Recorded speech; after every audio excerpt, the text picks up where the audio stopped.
Hello friends, मैं हूं आपका दोस्त रजत और आज हम बात करेंगे इस चीकू के पौधे के बारे में।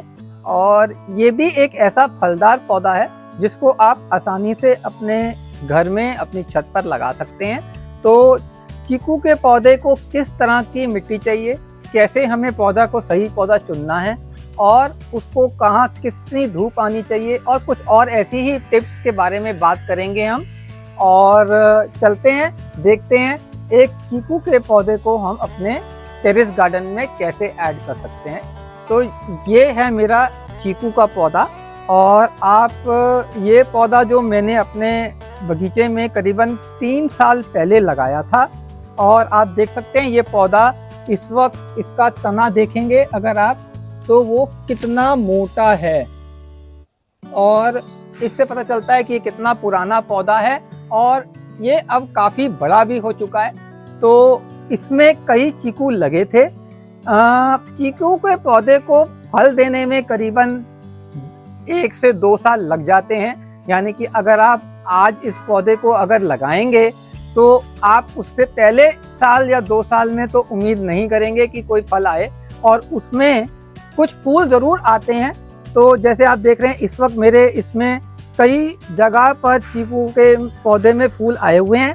तो मेरी आपसे राय है कि शुरू में तो आप इन फूलों को तोड़ लें, क्योंकि जब तक पौधा पूरा मैच्योर्ड नहीं हो जाएगा तो वो एक ढंग के अच्छे चीकू के फल नहीं देगा। तो ये एक बात आपने ध्यान रखनी है। अगर आपने मेरे पुराने वीडियोस देखे होंगे तो उनमें एक शॉर्ट भी ऐसा था जिसमें मैंने दिखाया था चीकू हार्वेस्ट करके। उसमें मेरे इस पौधे पे कई चीकू लगे थे। मेरे को भी करीबन इस पौधे ने 2 साल बाद 3 या 4 चीकू दिए थे। तो अभी तो इस वक्त काफ़ी मैच्योर हो चुका है और हर जगह पर कई फूल निकले हुए हैं इस चीकू के पौधे में। तो बात करते हैं सबसे पहले इस चीकू के पौधे को जब आप लेंगे तो मैंने भी करीबन इतना सा छोटा सा ही लिया था। अब तो ये काफ़ी ऊपर तक पेड़ की तरह फैल गया है। इसको मैंने अपनी क्यारी में लगाया है। तो पौधा जब आप लेंगे तो आप कोशिश ये करें कि आप एक मोटे तने का ग्राफ्टेड पौधा लें, जिस तरह से ये दिख रहा है यहाँ पर ये ग्राफ्टिंग हुई है। और दूसरी चीज़ ये है कि आपने इस पौधे को अगर छत पे लगाना है तो या तो इस तरह से कुछ क्यारी हो, अगर क्यारी नहीं है तो आप इसको 18 बाई 18 या 18 बाई 24 में, मतलब हाइट ज़्यादा होनी चाहिए, तो उतना पौधे पे आप ग्रो बैग में आप इसको लगा सकते हैं। और चीकू के पौधे में बहुत ज़्यादा धूप की ज़रूरत नहीं होती। तो ये आप देखेंगे मेरा ये पौधा करीबन पार्शियल शेड में लगा हुआ है, लेकिन ज़्यादातर फल और फूल के पौधों को धूप चाहिए होती है। तो मैं ये कहूँगा कि अगर आप इसको ऐसी जगह पे रखें जहाँ पर करीबन 3 या 4 घंटे की धूप आती हो तो यहाँ पर ये पौधा अच्छा चलता है। बिल्कुल सीधी तेज धूप कोई ज़रूरी नहीं है। जैसे मेरे नींबू के पौधे हैं और मेरे जो दूसरे आम और अमरूद के पौधे हैं, इनको धूप ज़्यादा चाहिए होती है। चीकू को आप पार्शियल शेड में रख सकते हैं जहाँ पे अर्ली मॉर्निंग की 3-4 घंटे की धूप भी आए तो दैट इज़ इनफ। तो ये तो हुआ पौधा, और आपने इसको लगाना कहाँ है और किस तरह से किस डायरेक्शन में रखना है। तो अब हम बात करेंगे कि इसकी मिट्टी कैसी होनी चाहिए। चीकू का एक पौधा असल में एक तरह से फल का ये पेड़ ही होता है।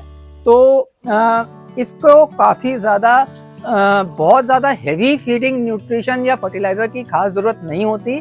तो अगर आप इसके ग्रो बैग में या क्यारी में करीबन आप 30% रेशियो जो मैं बनाता हूँ, 30% में कोकोपीट, वर्मी कंपोस्ट और गार्डन सॉइल जो मैं मिलाता हूँ, तो वो 3 चीज़ों में आप बोन मील और नीम फली मिलाकर, जैसे एक जनरल मैंने आपको दिखाया था जिस तरह से मैं अपनी मिट्टी बनाता हूँ हर किसी पौधे की, वो आप बना सकते हैं। और इस पौधे को इसके अलावा जब इसमें फ्लावरिंग होने लगे तो आप इसमें ऊपर से थोड़ा थोड़ा वर्मी कंपोस्ट और बोन मील और थोड़ा सा आप 1 चम्मच थोड़ा सा NPK ऐड कर सकते हैं। बहुत ज़्यादा फर्टिलाइज़र की इस पौधे को ज़रूरत नहीं होती। तो ये था मिट्टी और खाद के बारे में। जब मैं आपको फर्टिलाइज़र की बात कर रहा था तो मेरा एक शॉर्ट है जो ऑर्गेनिक फर्टिलाइज़र पर है। अगर आपने देखना एग्जैक्टली मैंने किस तरह से फर्टिलाइज़र बनाया था तो आप मेरा वो एक शॉर्ट देख सकते हैं। मैं आपको इसको डिस्क्रिप्शन में भी डाल दूंगा उसका लिंक। और दूसरी चीज़ ये है कि मैं हर बार की तरह भूल गया कि मेरा अगर वीडियो आपको अच्छा लगे तो लाइक और सब्सक्राइब भी कर सकते हैं। तो इससे पहले मैं आगे अपने और टॉपिक में फिर मगन हो जाऊं तो आप लाइक और सब्सक्राइब ज़रूर करते हैं इस वीडियो को। और आते हैं वापस इस चीकू के पौधे पर। चीकू के पौधे में आप देखेंगे कि ये बेसिकली एक घना और बहुत ही फैलने वाला पौधा है। अब तो करीबन काफ़ी मेरे ख्याल से 6 फुट तक ये चला गया है। इसकी कभी मैंने खास बहुत ज़्यादा प्रूनिंग नहीं करी है, लेकिन कभी कभी क्या होता है जैसे कि मैं इसको चाहता हूँ कि ये मेरे दूसरे पौधों के पास एक दूसरों के ऊपर ना चढ़े तो मैं उतनी टहनियाँ इसकी काट देता हूँ। नहीं तो अदरवाइज अगर आपने इस पौधे को अगर ग्रो बैग में अलग खुली जगह में लगाया है या ये एक दूसरे के साथ अड़ नहीं रहा और इसको पूरी प्रॉपर धूप आ रही है तो शायद आपको इसकी प्रूनिंग करने की ज़रूरत नहीं पड़ेगी। लेकिन मैं इसमें कई बार जैसे ये यहाँ से जैसे ये टहनियाँ बहुत ज़्यादा बाहर निकल रही हैं तो मैं इन्हें कभी कभी ऊपर से टिप से मैं प्रून कर देता हूँ। लेकिन जो मेन स्टेम है जो ऊपर चल रही है वो आप देखेंगे काफ़ी लंबा ऊपर तक जाती है तो उतना ही पौधा फिर घना होता है। तो साइड्स की अगर आपको लगे कि ये ज़्यादा आ रही हैं तो ये छोटी छोटी ब्रांचेस को आप यहाँ से हल्का हल्का प्रून कर सकते हैं अगर आप चाहें तो ये तो हुआ प्रूनिंग के बारे में।